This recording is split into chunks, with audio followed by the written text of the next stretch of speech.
नमस्कार साथियों, मेरा नाम है विनय कुमार गुप्ता और मैं आपका स्वागत करता हूं सिविल लक्ष्य एकेडमी के Chhattisgarh daily current affairs programme में। आइए शुरू करते हैं आज के सुविचार के साथ। संघर्ष ही जीवन का सार है, इसके बिना कोई भी सफलता नहीं मिलती है।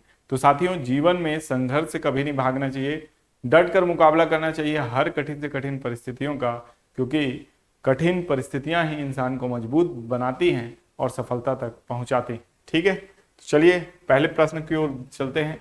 मुख्यमंत्री अमृत योजना कब से प्रारंभ हुई थी? आपके ऑप्शन है 2017-18, 19-20, 21-22 या 23-24। तो इसका सही जवाब आप देख सकते हैं, इसका सही जवाब है 2017-18। 2017-18 से मुख्यमंत्री जो अमृत योजना है ये शुरू हुई थी। यहाँ पे पहले ही लाइन पे लिखा हुआ है वर्ष 2017-18 से चल रही मुख्यमंत्री अमृत योजना के तहत अगले महीने से बंद हो जाएंगे जितने भी दूध वगैरह, सोया मिल्क वगैरह मिल रहा था, वो सारी सुविधाओं को अब बंद किया जाएगा। ये कहाँ मिल रहा था? तो बस्तर कवर्धा के 2.25 लाख बच्चों को मिल रहा था। ठीक है, अब अप्रैल माह से ये मुख्यमंत्री अमृत योजना बंद होने जा रही है, जिसका सीधा सीधा नुकसान किसको होगा? बच्चों को होगा। ठीक है, तो ये भी आपको याद रखना है। ठीक है, अब ये जो योजना है ये पीपीपी मॉडल पर शुरू हुई थी और साफ साफ बताया गया है कि ये योजना जो है रमन सिंह ने मुख्यमंत्री अमृत योजना को पीपीपी मॉडल पर शुरू किया था।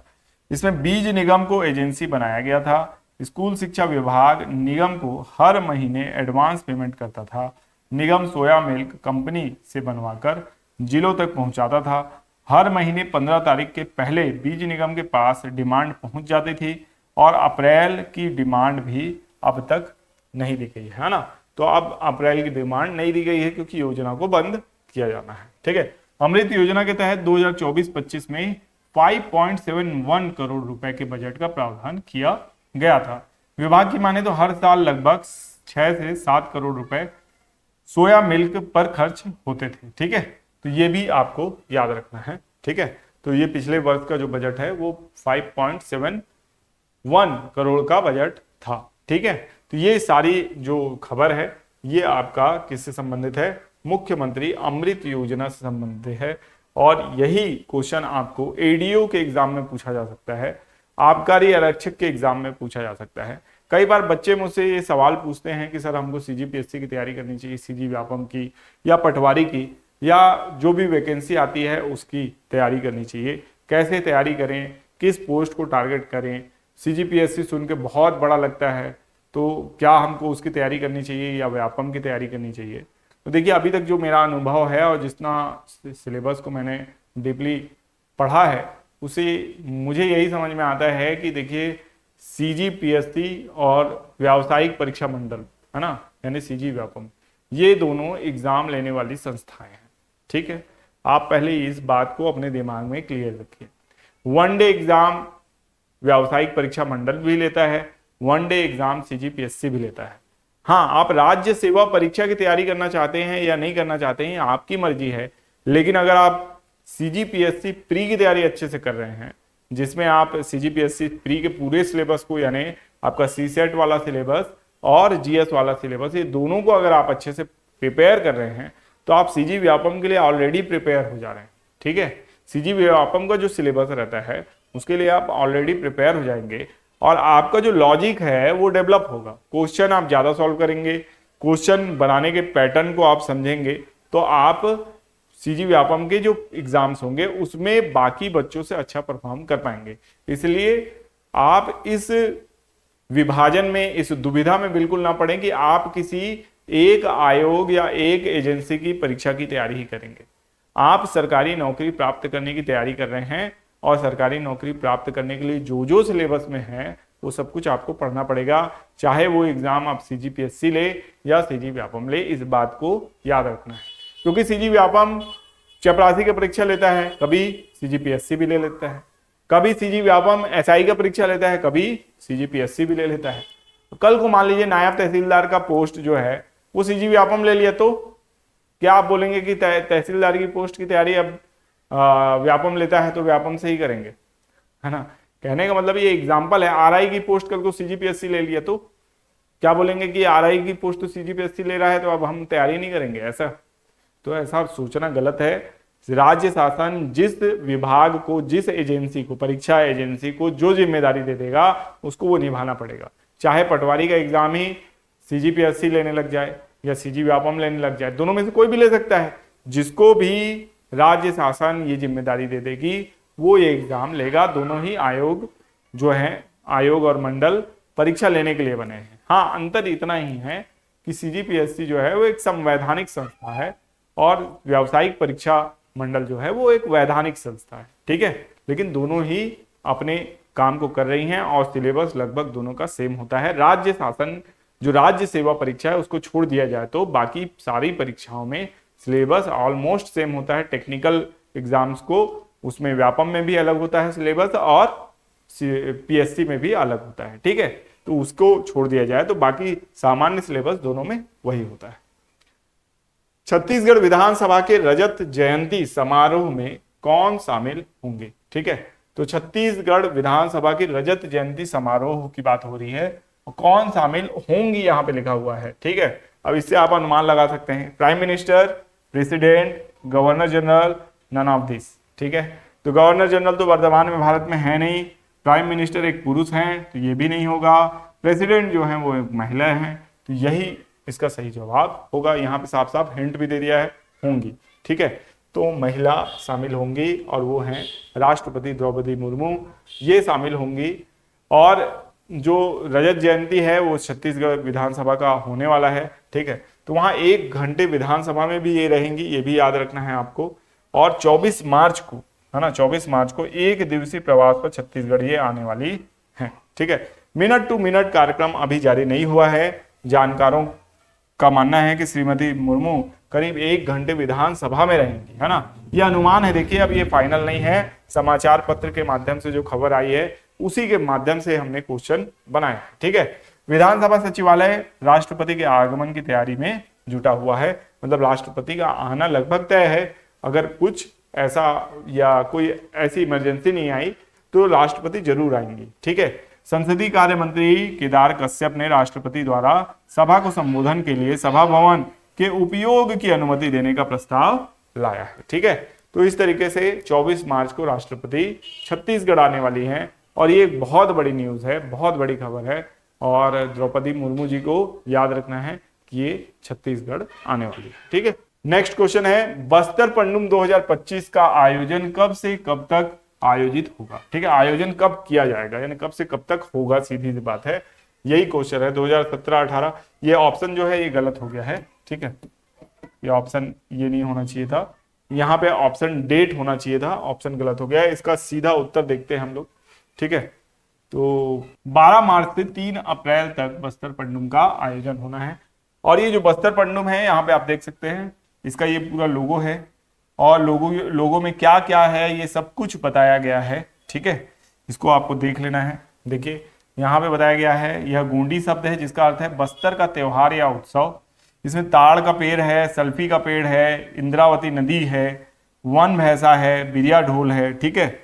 बस्तर की कला है, चित्रकूट जलप्रपात, पहाड़ी मैना, त्रिगुड़ी वाद्य यंत्र, पीतल का मुकुट, है ना, मुकुट जो है महिलाओं के लिए, तुरही या तोड़ी वाद्य यंत्र है, ठीक है। और बैसन हान का मुकुट है। और क्या लिखा हुआ है, बस्तर पंडुम या बस्तर का उत्सव। ये पूरा एक लोगो तैयार किया गया है बस्तर का, बस्तर पंडुम का, ठीक है। तो इसको भी आपको याद रखना है, ठीक है। तो विकल्प किसी वजह से, किसी ग्लिच की वजह से हट गया है और पुराना विकल्प जो है क्वेश्चन का वो आ गया है, तो इसको आपको याद रखना है, ठीक है। नेक्स्ट क्वेश्चन है, छत्तीसगढ़ के किस जिले में प्रधानमंत्री जन विकास कार्यक्रम लागू किया गया है। छत्तीसगढ़ के किस जिले में लागू किया गया है, जसपुर, रायपुर, बिलासपुर या दुर्ग। तो इसका सही जवाब है जसपुर। यहाँ आप देख सकते हैं जसपुर जो है यहाँ पे लागू किया गया है। सामाजिक सुरक्षा पेंशन योजना के अंतर्गत 2023-24 में 4,43,435 हितग्राही लाभान्वित होंगे। इंदिरा गांधी राष्ट्रीय निःशक्त जन पेंशन योजना अंतर्गत 2023-24 में 33,750 हितग्राही लाभान्वित हुए थे। सिविल सेवा प्रोत्साहन योजना अंतर्गत अनुसूचित जाति जनजाति के अभ्यर्थियों को संघ लोक सेवा आयोग द्वारा सिविल सेवा परीक्षा के प्रारंभिक परीक्षा में सफल होने पर मुख्य परीक्षा की तैयारी हेतु 1 लाख रुपए की राशि प्रदान की जाती है। अब यहीं पे लिखा हुआ है प्रधानमंत्री जन विकास कार्यक्रम PMJVK को जसपुर जिले में लागू किया गया है। तो कहां लागू किया गया है? जसपुर जिले में लागू किया गया है। बहुत इंपॉर्टेंट है और ये क्वेश्चन भी मैंने कहां से उठाया है? ये बजट से उठाया हुआ क्वेश्चन है। तो बहुत ऑथेंटिक है और बहुत इंपॉर्टेंट है, इसको याद रखना है। ठीक है, नेक्स्ट क्वेश्चन है छत्तीसगढ़ के किस जिले में सर्वाधिक जनसंख्या घनत्व है? सर्वाधिक जनसंख्या घनत्व किस जिले में? जसपुर, रायपुर, बिलासपुर या दुर्ग? ठीक है, तो इसका सही जवाब है रायपुर। रायपुर जिले में सर्वाधिक जनसंख्या घनत्व है। ठीक है, तो यहाँ पे कुछ जनसंख्या घनत्व के प्रकार बताए गए हैं, इसको भी आप देखिए।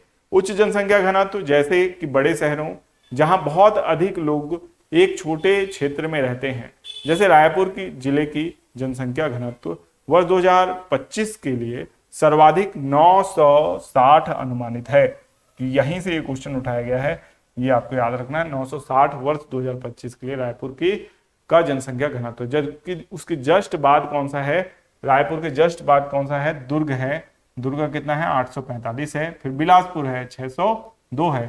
फिर जांजगीर चांपा है 520। तो इस तरीके से लगातार नीचे आते आ रहे हैं। तो रायपुर जिले को याद रखना है, सबसे ज्यादा जनसंख्या घनत्व यहाँ है। निम्न जनसंख्या घनत्व जैसे ग्रामीण या जंगलों में जहां कम लोग विस्तृत क्षेत्र में फैले हैं, जैसे कि बीजापुर है ना। बीजापुर में सबसे कम जनसंख्या घनत्व है, न्यूनतम 32 व्यक्ति प्रति किलोमीटर वर्ष 2025 हेतु अनुमानित है। ठीक है, तो यहाँ पे दिया हुआ है छत्तीसगढ़ की 189 2021 की जनगणना में था, 2011 की जनगणना के अनुसार था, और 228 अब वर्तमान में है। ठीक है, तो यहाँ पे कंपेयर करके बताया गया है। देखिए यहाँ पे कंपेयर किया गया है सीधा सीधा। 746 जब था 2011 की जनगणना में, अभी 960 है। ठीक है, और मिनिमम में बीजापुर है, पहले 30 था 2011 की जनगणना के अनुसार, अभी 32 हुआ है, मात्र 2 बढ़े हैं। ठीक है, तो इस तरीके से कंपैरिजन भी पूछा जा सकता है आपको एग्जाम में, तो वो भी आपको याद रखना है। ठीक है, यह एक महत्वपूर्ण मापदंड है जो किसी क्षेत्र की जीवन शैली, विकास और बुनियादी ढांचे की आवश्यकताओं को समझने में मदद करता है। ठीक है, तो इसको याद रखना है। तो यहाँ पे सेंसस का प्रयोग किया गया है 2011 की जनगणना का, और उसके अलावा 2025 का लेटेस्ट जो पॉपुलेशन डेंसिटी आंकड़ा है उसको भी उठाया गया है। ये भी क्वेश्चन हमने कहां से लिया है? ये छत्तीसगढ़ के आर्थिक सर्वेक्षण से लिया है। ये सारा डाटा जो है वो इंपॉर्टेंट है और काफी कह सकते हैं डीप में जब क्वेश्चन पूछता है आयोग, तो वो इसी तरीके से किसी डाटा को उठाता है। इस बार का भी पेपर जो आया था वो काफी अलग आया था, पैटर्न से हट के आया था, जिसमें कह सकते हैं जनगणना से जो क्वेश्चन आया वो किससे आ गया? आपका यूनियन टेरिटरी से आ गया। ठीक है, तो ऐसे क्वेश्चन सामान्यता नहीं आते हैं, लेकिन यूनियन टेरिटरी से पूछ लिया आयोग ने, तो क्या कर लेंगे आप? पढ़ना ही पड़ेगा, हमारे पास यही एक विकल्प है। हाल ही में EMRIGHS ने भारत की पहली रिसिटेशन एकेडमी की स्थापना कहां पर की है? तो इसको याद रखना है, गुजरात, राजस्थान, हैदराबाद या छत्तीसगढ़। तो इसका सही जवाब है हैदराबाद में की है। भारत की अग्रणी एम्बुलेंस प्रदाता जो है उसने अब हैदराबाद में भारत की पहली ये एकेडमी स्थापित की है, रिसिटेशन एकेडमी। ठीक है, ये इसकी एक तस्वीर है रिसिटेशन एकेडमी की, और ये हैदराबाद में स्थापित हुई है। ये भी काफी इंपॉर्टेंट क्वेश्चन है और इसको आपको याद रखना है। ठीक है, नेक्स्ट क्वेश्चन की ओर चलते हैं। हाल ही में किस टीम ने महिला प्रीमियर लीग 2025 जीती है? ठीक है, किस टीम ने जीती है ये आपको बताना है। Delhi Capitals, Gujarat warriors, Bengaluru Challengers या मुंबई इंडियंस? तो इसका सही जवाब है मुंबई इंडियंस ने हाल ही में ये प्रतियोगिता जीत ली है। महिला प्रीमियर लीग 2025 मुंबई इंडियंस ने दिल्ली कैपिटल को हराकर अपना दूसरा खिताब जीता है। ठीक है, ये इनका दूसरा खिताब है। ठीक, और यहाँ पे आप देख सकते हैं फाइनल में जो है मुंबई इंडियंस और ये दिल्ली कैपिटल्स के बीच में ये मैच हुआ था, जिसमें 149 रन बनाया था किसने? इंडियंस ने, मुंबई इंडियंस ने, और 141 रन बनाया दिल्ली कैपिटल्स ने। और ये जो मैच है 8 रनों से जीत लिया मुंबई इंडियंस ने, यानी काफी टफ मुकाबला हुआ होगा। ठीक है, यहाँ पे ये विजयी प्रतिभागी जो है इनकी तस्वीर है, तो ये आपको याद रखना है। हाल ही में किस देश के प्रधानमंत्री क्रिस्टोफर लक्सन 5 दिवसीय भारतीय दौरे पर हैं? स्विट्जरलैंड, न्यूयॉर्क, न्यूजीलैंड या कनाडा? तो इसका सही जवाब है न्यूजीलैंड। न्यूजीलैंड को याद रखना है। न्यूजीलैंड के प्रधानमंत्री क्रिस्टोफर लक्सन ने रविवार को द्विपक्षीय व्यापार और आर्थिक संबंधों को गहरा करने पर ध्यान केंद्रित करते हुए भारत की 5 दिवसीय यात्रा शुरू की है। तो ये कहाँ के हैं? न्यूजीलैंड के प्रधानमंत्री हैं। ठीक है, क्रिस्टोफर लक्सन, तो इनको याद रखना है। ठीक है, फिर नेक्स्ट क्वेश्चन है, हाल ही में पहली G20 व्यापार और निवेश कार्य समूह बैठक की मेजबानी कौन सा देश करेगा? आपके ऑप्शन है भारत, दक्षिण अफ्रीका, रूस या चीन। तो इसका सही जवाब है दक्षिण अफ्रीका। ठीक है, इस कैलेंडर वर्ष G20 की वेबसाइट पर इसे देखा जा सकता है। भारत 2023 में ऐसी बैठक की अध्यक्षता किया था और घोषणा पत्र दिल्ली में जो घोषणा पत्र हुआ उसमें जारी किया गया था। दक्षिण अफ्रीका 2025 में G20 की मेजबानी कर रहा है। उसके बाद 2026 में संयुक्त राज्य अमेरिका इसकी मेजबानी करेगा। ठीक है, ये भी याद रखना है। हाल ही में कौन सा देश 2024 में संयुक्त राज्य अमेरिका, फ्रांस, यूनाइटेड किंगडम को पीछे छोड़ते हुए दुबई में प्रत्यक्ष विदेशी निवेश का अग्रणी स्रोत बन गया है? दुबई में बहुत ज्यादा निवेश कौन सा देश कर रहा है? आपके ऑप्शन है चीन, भारत, सिंगापुर और न्यूयॉर्क। इसका सही जवाब है आपका भारत। भारत से अब दुबई में बहुत ज्यादा निवेश हो रहा है और देश ने 2024 में वहां 3.018 अरब डॉलर का निवेश किया है, जो कि 2023 के मुकाबले ज्यादा है। 589 मिलियन डॉलर उस समय था, अब 3.018 अरब डॉलर है। ठीक है, भारत, अमेरिका, फ्रांस, ब्रिटेन, अमीरात में प्रत्यक्ष विदेशी निवेश के लिए शीर्ष स्रोत देश हैं। ठीक है, तो इसको भी याद रखना है। अब आज का जो फाइनल क्वेश्चन है ये आप लोगों के लिए है, आपको बताना है इसका जवाब कमेंट बॉक्स में। किस देश में आतंकवादी हाफिज सईद का राइट हैंड अबू कत्ल मारा गया है, उसका कत्ल हो गया है, ये बताना है आपको। चीन, पाकिस्तान, सिंगापुर या न्यूयॉर्क? तो इसका सही जवाब आप जो कमेंट बॉक्स है उसमें जरूर देंगे।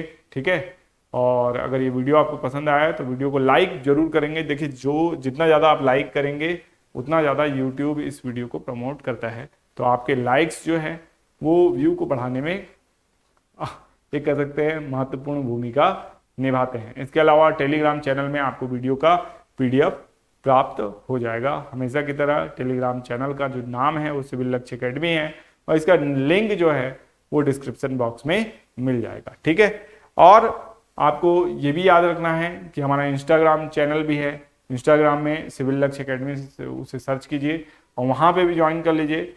साथ ही साथ हम वीकली करंट अफेयर्स की वीडियो जो ला रहे हैं वो कहाँ ला रहे हैं, उसके लिए एक अलग चैनल बनाया गया है CG करंट अफेयर्स, जिसे जो कम्युनिटी पोस्ट है CG जो छत्तीसगढ़ का हम करंट अफेयर्स लाते हैं सिविल लक्ष्य एकेडमी में, उसकी कम्युनिटी पोस्ट में आप जाएंगे तो वहाँ पे उसकी लिंक शेयर की जाती है। तो वहाँ से आप उस चैनल को भी, नए चैनल को सब्सक्राइब कर सकते हैं। सिविल लक्ष्य एकेडमी का एक शॉर्ट्स चैनल है, उसको भी आप सब्सक्राइब कर सकते हैं। उसका लिंक भी आपको कम्युनिटी जो कह सकते हैं पोस्ट है और चैनल पेज है वहाँ पे मिल जाएगा। ठीक है, तो चलते हैं पिछले वीडियो के रिवीजन प्रश्नों की ओर। सिकासार बांध से किस बांध को जोड़ने की तैयारी है? तो कोडार बांध को। सीसल शिल्प किस क्षेत्र का प्रसिद्ध शिल्प है? तो बस्तर क्षेत्र का प्रसिद्ध शिल्प है। छत्तीसगढ़ में कहाँ क्रोकोडाइल पार्क स्थित है? तो ये जांजगीर चांपा में है। छत्तीसगढ़ की कितनी नदियों को जलमार्ग बनाया जाएगा? 5 नदियों को बनाया जाएगा। छत्तीसगढ़ राज्य निर्वाचन आयुक्त कौन है? अजय सिंह जी हैं। हाल ही में किसे केंद्रीय रिजर्व पुलिस रिजर्व बल का DG बनाया गया है? तो ज्ञानेंद्र प्रताप सिंह को। हाल ही में भारतीय घरेलू one day tournament Vijay Hazare trophy में किस राज्य ने 5वीं बार खिताब पर कब्जा किया है? कर्नाटक ने किया है। हाल ही में किस देश ने खो खो वर्ल्ड कप 2025 का खिताब जीता है? तो भारत ने जीता है। ब्लू ओरिजिन के रॉकेट का नाम क्या रखा गया है? न्यू ग्लेन रखा गया है। ICC अंडर-19 महिला T20 क्रिकेट विश्व कप में भारत का पहला मुकाबला किससे हुआ? तो वेस्ट इंडीज से हुआ था। ओक बोरोक दिवस कब मनाया जाता है? तो ये 19 जनवरी को मनाया जाता है। हाल ही में किसने न्यू ग्लेन रॉकेट को सफलतापूर्वक लॉन्च किया? ब्लू ओरिजिन ने किया। हाल ही में किसे आईपीएल 2025 के लिए दिल्ली कैपिटल्स का कप्तान चुना गया है? अक्षर पटेल जी को चुना गया है। तो आशा करते हैं ये वीडियो आपको पसंद आया होगा। मिलेंगे नेक्स्ट वीडियो में। आपका दिन शुभ हो। धन्यवाद।